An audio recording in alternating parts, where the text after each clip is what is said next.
The Lord be with you.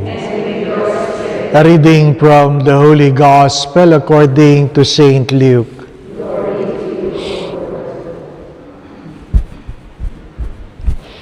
When the angels went away from them to heaven, the shepherds said to one another, "Let us go then to Bethlehem, to see these things that has taken place, which the Lord has made known to us."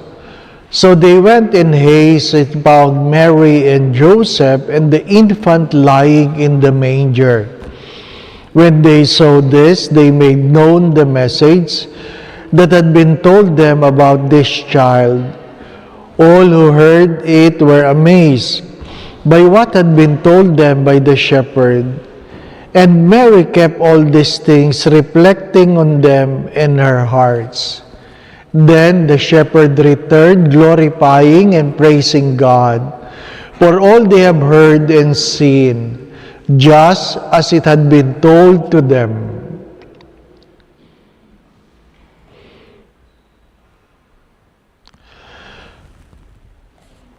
Brothers and sisters, the Gospel of the Lord.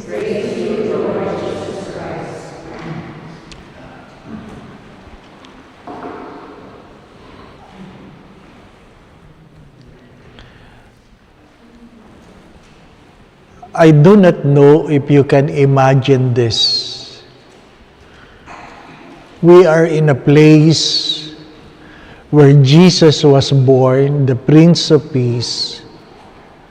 In sense, the memorial, this place has been longing for peace. There's a wall surrounding this place to separate this place from a bigger community. I was talking to one of our guides before. She is jobless. She is jobless. She cannot find a work because she was not given a permit to work outside Bethlehem. Kaya yung mga nagtitinda dyan, talagang, anong tawag natin doon? Die hard. Pilit na pilit. Kasi wala talaga silang hanap buhay. Ano po? Wala silang hanap buhay.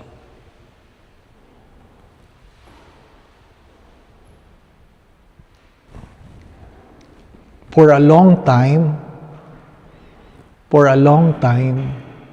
they cannot celebrate Christmas. Only last December that they were able to light their Christmas trees again. Ito ang buhay nila. Ano po? Pinabayaan ba sila ng Diyos? Hindi. But it's good to understand them. And it's good to understand this, that they are not spared from suffering. Minsan, pag mahirap ang buhay, napakadaling magreklamo. Daling magreklamo. Nagugulat ka nga sa mga bata eh. Pag walang kuryente, galit na galit. No? Minsan lang mag-brown out, galit na galit. Bakit sila galit na galit? Magugutom ba sila? Hindi. Hindi lang nila ma-charge yung kanilang cellphone. Yun lang ang kaligayahan ng ibang bata ngayon. Di po ba, anak? What are the things we have been complaining?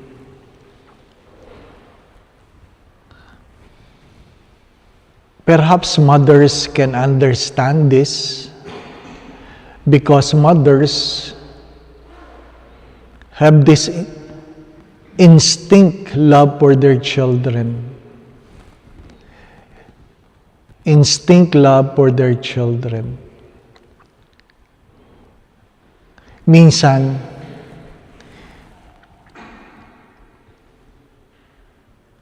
yung mga bata na gutom at wala namang may papakain ng magulang, bakit nga kaya kayang tumahan? They were able to make their child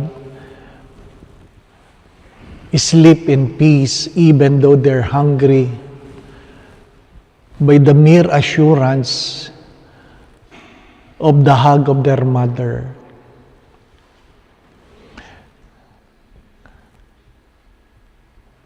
Minsan, ang kaya lang gawin ng ina ay yapusin ang anak sa gitna ng gutom.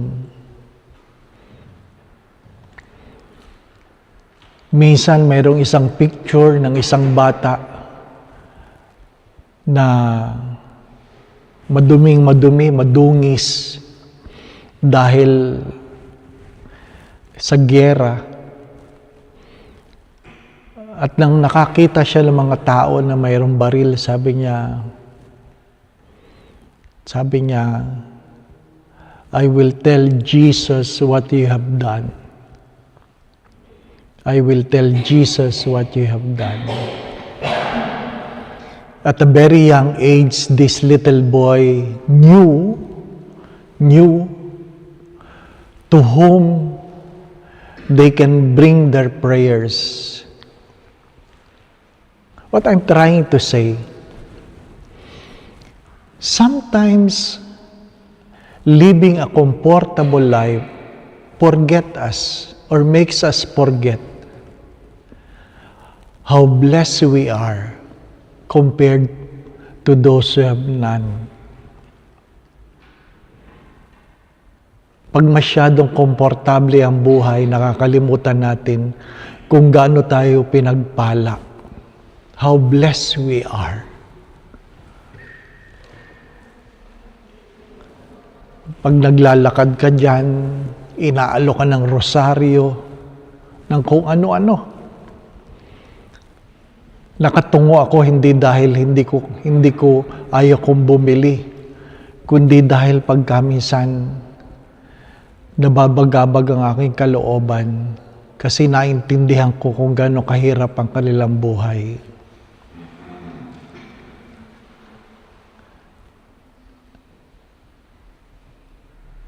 I inviting you to be grateful. To be grateful. Because it's so easy to complain when life becomes difficult. Of course, alam naman natin na hindi nagpapabaya ang mahal na Birhen. But still, it's good to look into ourselves. Kaya nga nasabi ko yung hindi tayo nagbibigay dahil meron tayong sobra, kundi dahil alam natin ang pakiramdam ng walang-wala. Hindi tayo nagbibigay dahil meron tayong sobra, kundi dahil alam natin ang pakiramdam ng walang-wala. You look at them and learn to look at yourselves. Nagtitinda sila hindi para kumita. Nagtitinda sila para mabuhay. Pero hindi sila nagtatanong. Hindi nila sinisisi ang Diyos kung bakit sila nagkaganyan.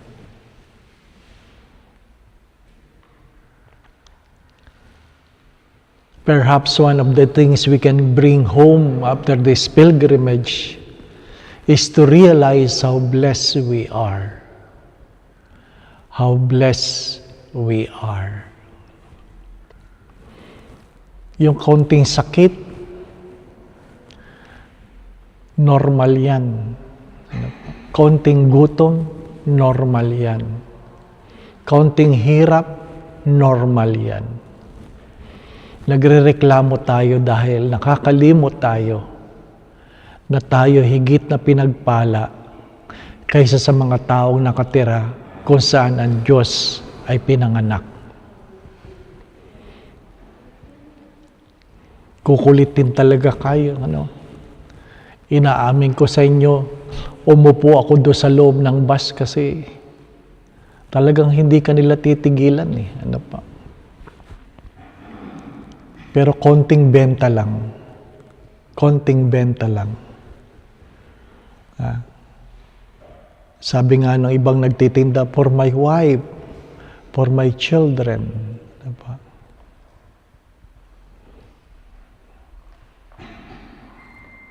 My dear friends, my brothers and sisters, let us celebrate this Eucharist in thanksgiving.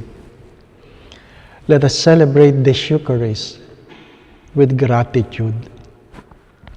Let us celebrate this Eucharist appreciating what we have rather than focusing on the things we do not have. Amen. I do not know if the office is still open when we go out. You can buy the powder and you can give it as a gift to those who are sick of cancer. Ano po? May cancer. Yung mga matatanda, huwag na kayo uminom nun. Ano po? Baka magkaanak pa uli kayo. Marami akong binigyan ng powder na yon na hindi magkaanak for 10 years. Now they have a baby. So yung mag-asawang matatanda, huwag na kayong uminom nun. Baka magkaanak pa kayo.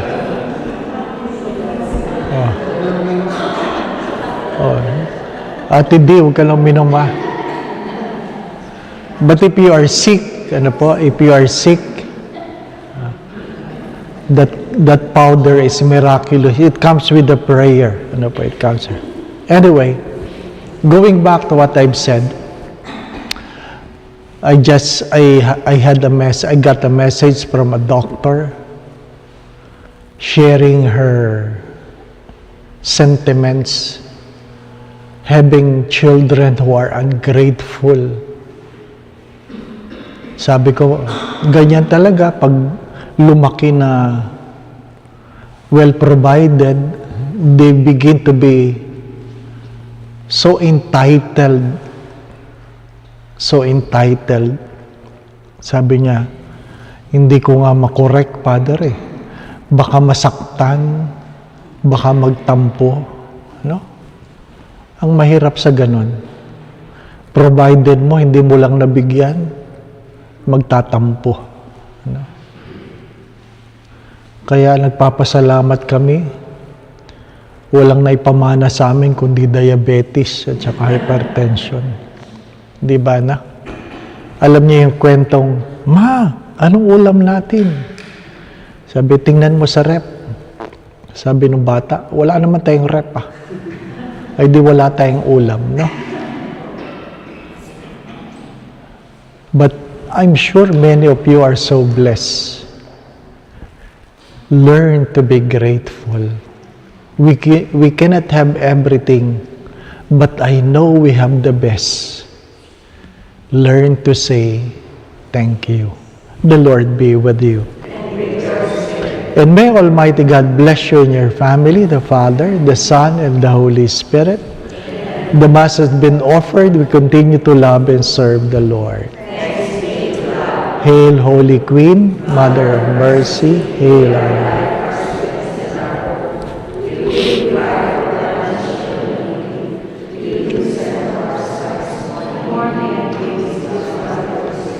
Turn then, most gracious Advocate, your eyes of mercy towards us, and after that, you unto us.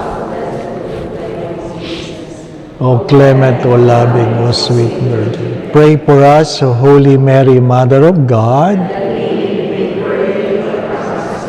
In the name of the Father, the Son, and the Holy Spirit.